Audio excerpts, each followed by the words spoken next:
ចូលតោកំណៃនៃភាព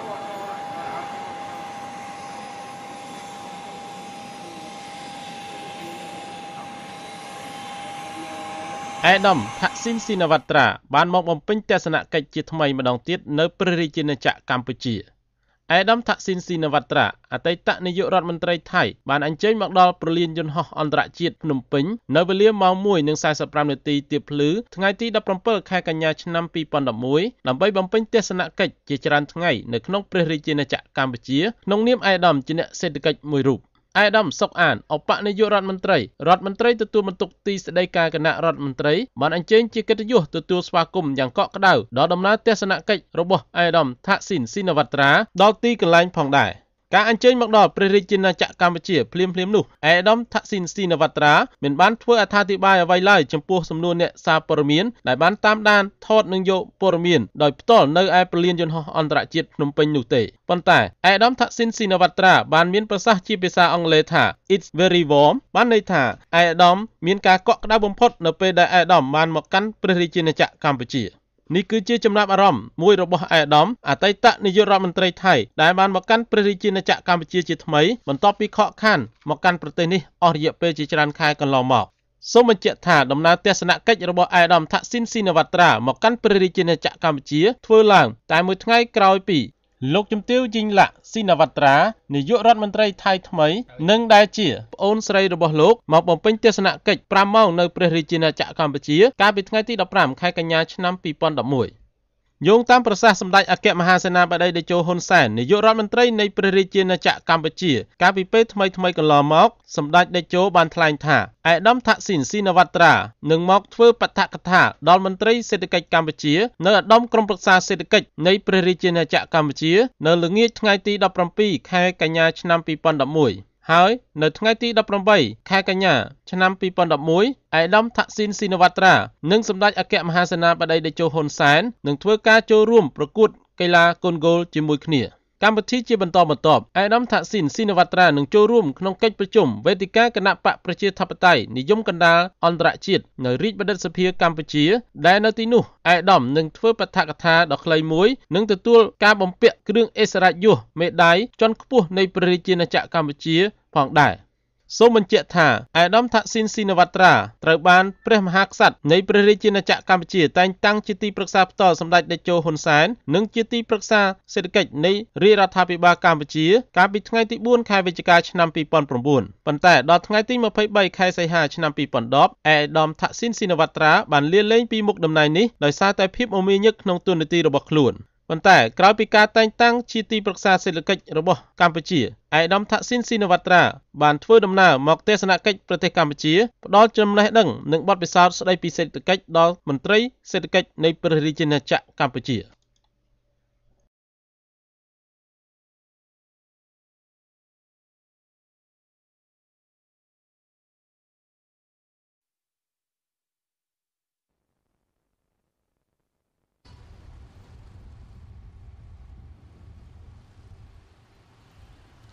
ក្នុងឱកាសនៃការអញ្ជើញមកបំពេញទស្សនកិច្ចការងារនៅព្រះរាជាណាចក្រកម្ពុជាឯកឧត្តមបណ្ឌិតថាក់ស៊ីនស៊ីណាវ៉ាត់អតីតនាយករដ្ឋមន្ត្រីថៃរួមទាំងគណៈប្រតិភូក្រុមអាវក្រហមរបស់គណៈបកភឿថៃចំនួន30នាក់ដឹកនាំដោយឯកឧត្តមចាក់ទុផនព្រំផានត្រូវបានសម្ដេចអគ្គមហាសេនាបតីតេជោហ៊ុនសែននាយករដ្ឋមន្ត្រីនៃព្រះរាជាណាចក្រកម្ពុជាអនុញ្ញាតឲ្យចូលជួបសម្ដែងការគូសំនិងពិភាក្សាការងារដាច់ដោយឡែកពីគ្នានៅវិមានសន្តិភាពព្រឹកថ្ងៃទី17ខែកញ្ញាក្នុងជំនួបដែលមានរយៈពេលប្រមាណ40នាទីដែលធ្វើឡើងកាលពីវេលាម៉ោង8:55នាទីព្រឹកថ្ងៃទី17ខែកញ្ញាឯកឧត្តមបណ្ឌិតថាក់ស៊ីនស៊ីណាវ៉ាត់មានប្រសាសន៍ថាដំណើរទស្សនកិច្ចរបស់ឯកឧត្តម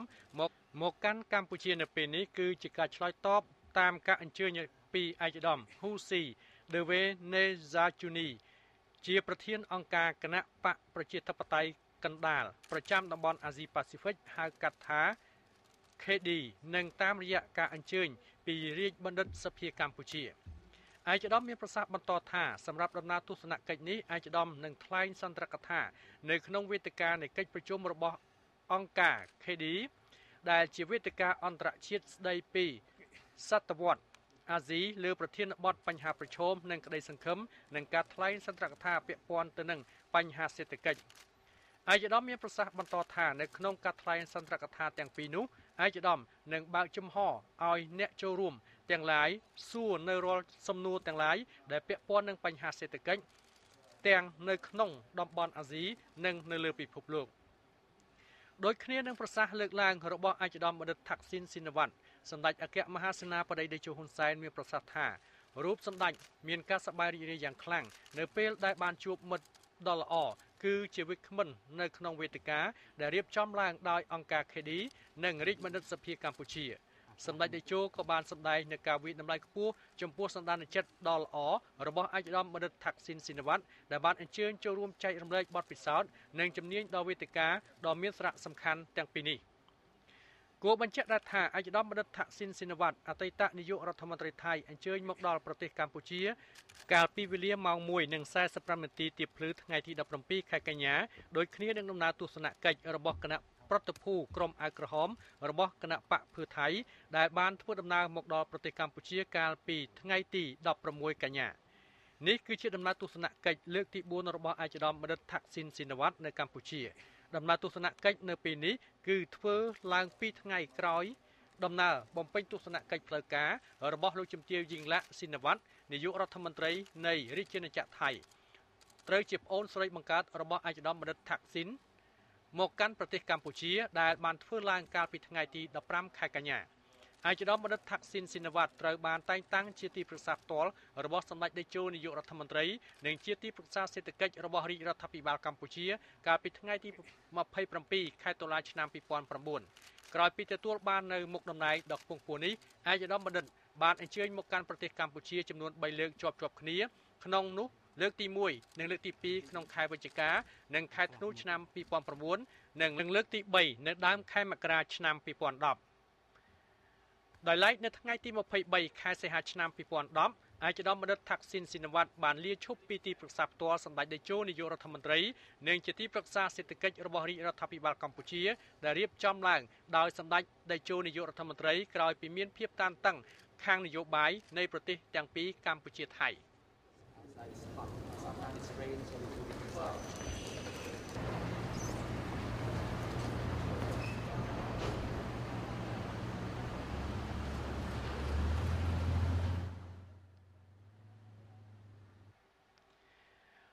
ដោយឡែកឯកឧត្តមចតុផនព្រំផាន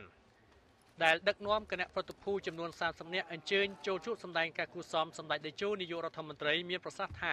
រូបឯកឧត្តមផ្ទាល់ក៏ដូចជាគណៈប្រតិភូទាំងអស់មានការសប្បាយរីករាយជាខ្លាំងចំពោះព្រឹត្តិការណ៍នៃការរៀបចំឲ្យមានឡើងនៅការប្រកួតបាល់ទាត់លក្ខណៈមិត្តភាពរវាងក្រុមកីឡាបាល់ទាត់សមាជិកសភារបស់គណៈបកភឿថៃក្រុមអាវក្រហមជាមួយនឹងក្រុមកីឡាបាល់ទាត់សមាជិករាជរដ្ឋាភិបាលកម្ពុជាដែលនឹងប្រពៃធ្វើឡើងនៅរសៀលថ្ងៃទី24ខែកញ្ញានៅពហុកីឡាដ្ឋានជាតិអូឡ িম্প ិកបើតាមប្រសាសន៍អះអាងរបស់ឯកឧត្តមនាយឧត្តមសេនីយ៍សៅសុខាប្រធានសហព័ន្ធកីឡាបាល់ទាត់កម្ពុជាដែលមានវត្តមាននៅក្នុងពិធីសម្ដែងសម្ដាលនេះដែរបានឲ្យដឹងថាថ្នាក់ដឹកនាំក្រុមកីឡាបាល់ទាត់នៃប្រទេសទាំងពីរកម្ពុជាថៃបានធ្វើការគោរពរាយការណ៍ជូនសម្ដេចតេជោនាយករដ្ឋមន្ត្រីពីបច្ចេកទេសនៃការប្រកួតរបស់ក្រុមទាំងពីរគឺធ្វើការបែងចែកសមាជិកភាពក្រុមចម្រុះគ្នាពលគឺម្ខាងភាគីក្រុមកីឡាបាល់ទាត់របស់កម្ពុជាមានកីឡាកររបស់កម្ពុជាចំនួន6នាក់និងកីឡាកររបស់ថៃ5នាក់ហើយក្រុមម្ខាងទៀតជាក្រុមកីឡាបាល់ទាត់របស់ថៃមានកីឡាកររបស់ថៃចំនួន6នាក់និងកីឡាកររបស់កម្ពុជា5នាក់ឯកឧត្តមនាយរដ្ឋមន្ត្រីសៅសុខាមានប្រសាសន៍បន្តថាការប្រកួតបែបនេះគឺគ្មានអ្នកឈ្នះហើយក៏គ្មានអ្នកចាញ់ពលគឺសុទ្ធតែជាអ្នកឈ្នះទាំងអស់គ្នាឯកឧត្តមនាយរដ្ឋមន្ត្រីមានប្រសាសន៍បន្តថាការប្រកួតកីឡាបាល់ទាត់ជាលក្ខណៈមិត្តភាពនៅពេលដ៏ខ្លីខាងមុខនោះគឺជាព្រឹត្តិការណ៍ថ្មីមួយទៀតដើម្បីបង្កើនចំណងសាមគ្គីភាពនិងកិច្ចសហប្រតិបត្តិការពិសេសបង្កើនជំនឿទុកចិត្តនិងការយោគយល់គ្នាឲ្យកាន់តែស្អិតរមួតថែមទៀតសម្រាប់ថ្នាក់ដឹកនាំនិងប្រជាជាតិនៃប្រទេសទាំងពីរកម្ពុជាថៃដែលមានភូមិផងរបងជាមួយគ្នានិងដើម្បីជាគំរូល្អសម្រាប់ប្រជាជាតិក្នុងតំបន់ទាំងមូលផងដែរឯកឧត្តមនាយរដ្ឋមន្ត្រីមានប្រសាសន៍សង្កត់ធ្ងន់ថាសម្រាប់ព្រឹត្តិការណ៍នៃការប្រកួត កីឡាបាល់ទាត់ជាលក្ខណៈមិត្តភាពនោះដែរក្រៅពីការបើកឲ្យមហាជនប្រជាពលរដ្ឋនៃប្រទេសទាំងពីរកម្ពុជាថៃចូលទស្សនានៅពហុកីឡដ្ឋានជាតិអូឡ িম্প ិក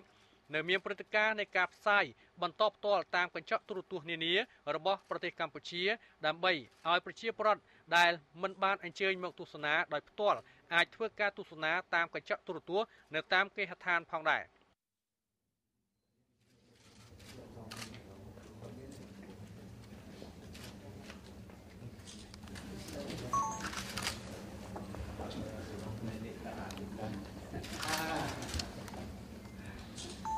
គឺក្នុងកុន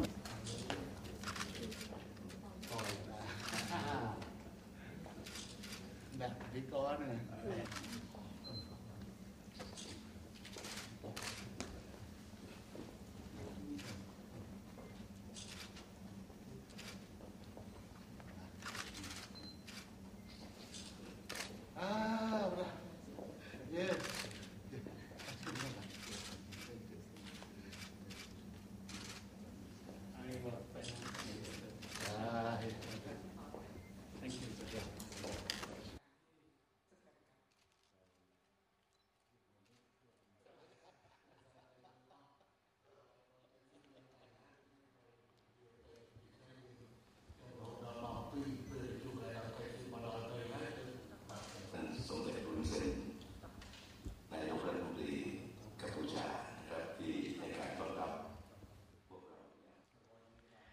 នៅក្នុងជំនួបនេះសម្ដេចតេជោនាយករដ្ឋមន្ត្រីមានប្រសាសន៍សម្ដែងនៅការវិតម្លៃខ្ពស់និងកោតសរសើរចំពោះព្រឹត្តិការណ៍នៃការប្រកួតកីឡាបាល់ទាត់ជាលក្ខណៈមិត្តភាពនៃក្រុមកីឡាករទាំងពីរប្រទេសដែលបានប្រពៃធ្វើឡើងជាលើកដំបូងនៅកម្ពុជាសម្ដេចតេជោមានប្រសាសន៍បន្តថាសម្ដេចផ្ទាល់នឹងអញ្ជើញចូលរួមប្រកួតក្នុងនាមជាកីឡាករបាល់ទាត់មួយរូបហើយក៏បានគាំទ្រដល់រូបមន្តនៃការប្រកួតនៃក្រុមទាំងពីរនិងបានជូនពរដល់ដំណើរការនៃការប្រកួតប្រព្រឹត្តទៅប្រកបដោយលទ្ធផលដ៏ត្រចះត្រចង់បំផុតដើម្បីជានិមិត្តរូបនៃការគោរពស្រឡាញ់និងការសហការសាមគ្គីភាពគ្នាក្នុងនាមជាប្រទេសដែលមានភូមិផងរបងជាមួយគ្នានិងការរស់នៅជាមួយគ្នាដោយភាពសុខដុមរមនាចាប់ពីពេលនេះតរៀងទៅ